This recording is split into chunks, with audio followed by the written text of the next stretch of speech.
Tuesday, the 8th of May 2018, a cross-party group of MPs who last week withdrew proposals to make Crown Dependencies to reveal the true owners of companies based there say they're prepared to force them if they won't do so willingly, but the Jersey government say they won't stand for it.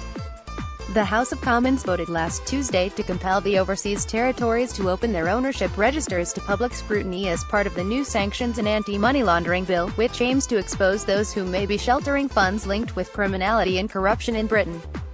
Jersey and its fellow Crown Dependencies were set to come under the same fate but narrowly escaped after an amendment that included the island in the new legislation was dropped at the 11th hour following last-minute lobbying from the island's political leaders. If approved, it would have seen the island have to reveal the owners of around 20,000 UK properties owned by Jersey-registered companies, but the MPs at the helm of the cross-party effort, Conservative Andrew Mitchell and Labour's Dame Margaret Hodge, still have the Crown Dependencies firmly in their sights. Pictured, Dame Margaret Hodge MP, Labour, and Andrew Mitchell MP, Conservative, who are leading efforts to clamp down on money laundering through the British overseas territories and Crown Dependencies, which they describe as tax havens.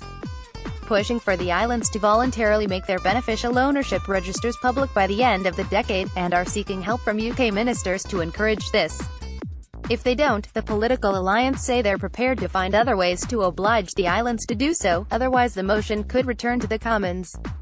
We expect the government to use its good offices to persuade the Crown Dependencies to introduce public ownership registers. But if they do not, Parliament will return to the charge. Andrew Mitchell warned. A spokesperson for the states of Jersey said that the island would only make its beneficial ownership register publicly accessible if it became an international standard. However, the UK Parliament has no power to force the state's assembly to enact domestic legislation against its will. To attempt to do so would be in meters and direct contravention of the established constitutional position and would undermine 800 years of successful relationship between the United Kingdom and Jersey, they said. Video, MPs speaking about the Crown Dependencies during last week's Sanctions and Anti-Money Laundering Bill debate. They added that the island already gave information to law enforcement authorities, which they described as highly effective in deterring money laundering and terrorist financing from the island. Such arguments were put forward by some MPs during last week's Commons debate as evidence of the island's existing transparency measures, but these were rebuffed by Shadow Foreign Affairs Minister, Helen Goodman MP.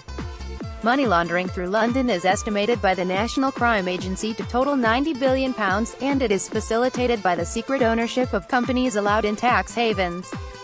Unfortunately, the British overseas territories and Crown Dependencies are major actors. They enable the corrupt to live in comfort on their ill-gotten gains and facilitate tax avoidance and evasion on a spectacular scale. The scope for hiding large funds facilitates serious international crimes, drug dealing, people trafficking, sanctions busting, illegal arms sales and terrorism. Over and again, the names of the British overseas territories and Crown Dependencies come up when these crimes are finally uncovered, the Labour politician told the House. The Cayman Islands Premier, Alden McLaughlin, whose nation will become subject to the new corporate ownership disclosure obligations, complained of discrimination in the wake of the decision to exclude the Channel Islands and Isle of Man from the measures. Pictured, Cayman Islands, a British overseas territory, are considering a legal challenge against the new regulations. Imposition of legislation, through powers that date back to the colonial era, over and above the wishes of the democratically elected legislative bodies of the overseas territories, represents a gross affront to the constitutional relationship we currently have with the United Kingdom. Further, imposing such an obligation on the overseas territories while exempting the Crown Dependencies discriminates unfairly against the overseas territories. This amendment is based solely on prejudice and a willful misunderstanding of our current regulatory framework, he commented. He added that the government of the Cayman Islands was considering a legal challenge.